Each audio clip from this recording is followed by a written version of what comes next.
Lapit mo na, sir. Lahat, lapit mo na po. Lahat ng mag-skills para aware din yung iba na talagang dumaan kayo sa safety. So, hindi tayo basta-basta nag-accept na wala lang. Kasi siyempre, iniingatan din namin yung sarili ninyo, yung maging pasahero ninyo. So, gusto din namin na safety kayo pagdating sa kalsada, okay? Nauna sa lahat, welcome sa Joyride. Nandito kayo ngayon sa tinatawag nating Joyride Skills Assessment, kung saan titignan namin yung kakayahan ninyo na magmaneho ng motor.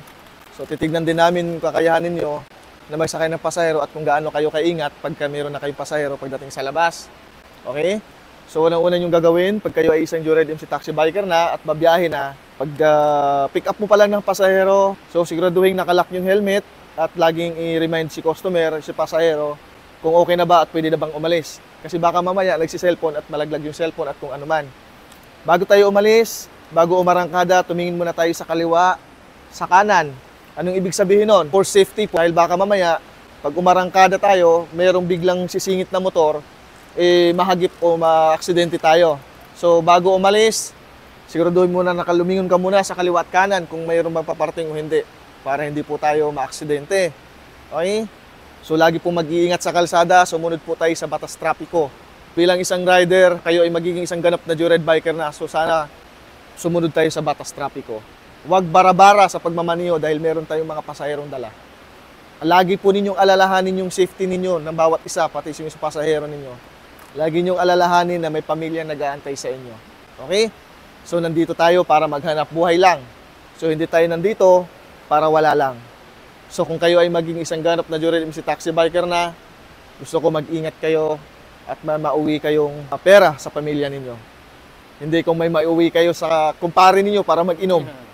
So, maghanap buhay, magtrabaho ng maayos para sa pamilya. Okay? Kaya dapat mag-ingat kayo. Ang una nyong gagawin para hindi kayo kabahan, huwag nyong isipin na pag bumagsak kayo ay wala na kaagad. So, pwede kayong umulit. Kung hindi man kayanin ngayong araw, nakailang ulit na kayo, pwede kayong bumalik sa mga sumusunod na araw. Okay? So, huwag kayong kabahan. Tutulungan namin kayo hanggang sa pumasa kayo. Kung hindi man ngayon, kinabukasan susunod na araw, pwede kayong bumalik. So, para saan nga ba yung skills assessment? Tulad ng sinabi ko sa inyo kanina, hindi porkit may ganito ay ganyan yung kalsada na madadaanan ninyo. So, tinitignan namin yung balancing nyo kung paano kayo magmaniho. Baka kasi yung iba dyan, kakamotor lang, nag-apply ka agad ng MC taxi. So, mahihirapan po yan. So, delikado po yan. Okay? Huwag kayong kabahan. At focus lang sa pagmamaniho. Ang mahalaga, hindi matamaan yung cone. At lagi yung tatandaan pala na pagka may pasahero kayo, huwag nyo hayaang humawak sila sa balikat ninyo.